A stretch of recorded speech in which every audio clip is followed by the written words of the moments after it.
Welcome to a new series called Boom or Bust, where I cover commanders and whether they're booms or busts relative to what their pre-release expectations were. In today's video, we have Heraclius and Honda. First, Heraclius is a huge boom. Heraclius came out with a ton of mixed sentiment, myself included. The kit didn't look like it might synchronize well, and I had moments where I thought he might not even be very useful or even skippable. And boy, has Hera gone on to make me regret those words. He's great, and he'll probably continue to be for quite some time. Next, Honda is a slight boom. Honda has met with typical leadership commander skepticism, and as many of those leadership commanders end up being outright bad, Honda isn't game-breaking, but he's certainly cut himself out a very nice niche, and exceeding his release expectations gives him a very slight boom status. Welcome to another episode of Boom or Bust, where I cover commanders and whether they're booms or busts versus their pre-release expectations. In today's video, we're covering Bertrand and Asher. First, Bertrand is a pretty heavy bust. Bertrand was met with a good amount of enthusiasm for his release. After all, he was the newest Cav commander and a rally leader at that.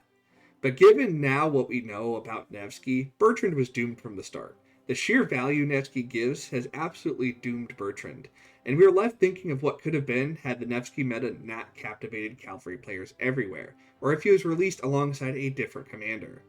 Next, Asher has been a major boom so far. The reviews for Asher have been super positive, even with some skepticism about his expertise being fairly inconsistent.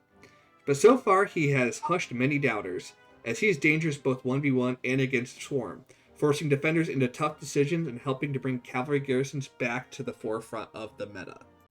Welcome to another episode of Boom or Bust, where we cover commanders in the meta and whether or not they're booms or busts relative to their pre-release expectations. In today's video, we have Nevsky and YSS. First, Nevsky is definitionally a huge boom. There was good excitement for him on release, but his sheer impact on the meta cannot be understated. Even long after his release, he is definitionally the cavalry commander. And even now, I don't see that changing. He is, and always will be, the definition of what a hit commander is in the meta. Next, we have YSS, who similarly has quietly been a huge boom. While he isn't the best commander in the meta, his central spot in the meta has been extremely long-lived, longer than many would have ever thought he would be central to the meta for, and even now is a must-have in the secondary defense and temporary swaps for leaders. And with versatility that is really only matched by other leadership garrisons, YSS will forever be that first crazy garrison lead. Welcome to another episode of Boom or Bust, where we take two commanders and compare them to their pre-release expectations to determine if they're booms or busts. In this video, we have William and Huo. First, William is quietly a boom commander. While he hasn't met with a ton of fanfare on his release, he's quietly cemented his legacy as a free-to-play friendly support commander, with skills that are quietly towards the top in terms of providing support to allies, making him one of the sneaky best options for Cav commanders and free-to-plays. Next, Huo is a very slight bust. On release, he was hailed as a Nevsky 2.0, and while skills are certainly great for the field, he just hasn't translated that field success to rallies or garrisons, making him fairly one-dimensional that is far from the Nevsky 2.0 that he was received as when his commander release was given. Welcome to another episode of Boom or Bust. In today's episode, we are covering Jadwiga and Scipio Prime. First, Jadwiga is a pretty significant bust. While she did have a brief stint in the meta upon her release, and particularly with Nevsky and YSS, the success of her as a pair is more due to her pairing partner rather than herself. While this was a missed opportunity to put Cav garrisons on the map, her successor Jan did an excellent job of that, making her not a total bust as it did pave the way for one of the most beloved garrisons in Rise of Kingdoms. Next, Scipio Prime is a massive boom. Scipio Prime is definitionally what you want in a free-to-play commander. Great in the field, good support buffs that don't need super good gear, a skill set that doesn't need to be fully maxed to be great, all in a wheel commander that's also good in city defense when you absolutely need him to be. Scipio Prime really did it all at different points, and is still a main piece of the infantry field meta.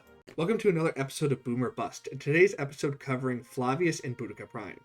First, Flavius is right in the middle, but I'm going to give a slight nudge into bust territory. Now before you blow up the comments, hear me out. Flavius was released as a Zenobia replacement, and never really reached that point. He's one of my most used garrisons and is definitely a meta staple. Will continue to be for some time as I anticipate, but he never quite reached the broken Zenobia replacement expectations he had on release, making him very slightly a bust. Next, Boudica Prime is a massive boom.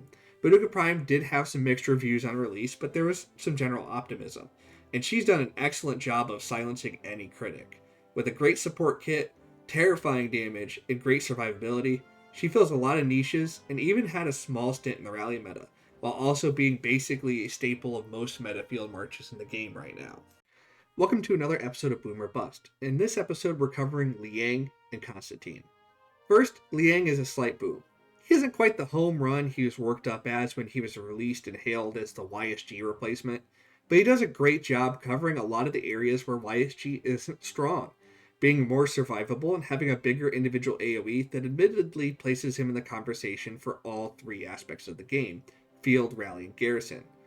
Next, Constantine is still a bust. Don't get me wrong, he's great with Gorgo, and he's brought him back into the conversation just on that alone. But upon release, and all the way up until the Gorgo release, he's always been very mediocre, as well as a terrible investment that many infantry mains have regretted at release. Overall, he also stands as a good example of how far the garrison meta has come since the early stages of the game, and how terribly early garrisons have aged in the meta. Welcome to another episode of Boom or Bust. In this video, we're covering Justinian and Gorgo. First, Justinian is a slight boom. He's outplayed his expectations, as many thought he'd just be really bad on release. But he wasn't really excelled to the level of Nevsky or Jan, or Attila even, to any Cav release we've had. Although it's more a testament to how spoiled we are as Cav mains in the current meta, earning him still a very solid boom grade overall. Next, Gorgo is a pretty massive boom pick. Gorgo is anticipated to be strong, and strong she is. While she does get countered by archers, most of the garrison meta does already, and she's well worth the investment for garrison mains everywhere, as well as outplaying her original niche and breaking into the field meta with her insanely solid kit, making her surpass her original expectation and being an overall boom at pretty much every level. Welcome to another episode of Boom or Bust. In this garrison edition, Jan and Dido. First, Jan is a massive boom.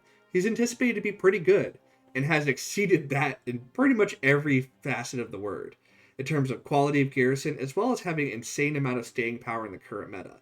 Upon release, it was anticipated that a pairing like Jadwiga or Nevsky, while Nevsky has been solid, the discovery of Jan YSS, which is now Jan Hera, and even Jan Lapu, is pretty much keeping him constantly in the meta as a counter to Asher, solidifying his spot for the time being, and earning that solid boom status. Next, Dido has been a pretty slight bust. While her kit is great and solid 1v1, but her kit just does not shine nearly as much as the other meta garrisons, and a weakness to Swarm makes that even more apparent as she struggles to find her way. With any luck, Lapu could maybe pull her out of this slump and back into the conversation, helping her redeem her initial busts. Welcome to another episode of Boom or Bust, Prime Edition, with Herman and Joan Prime.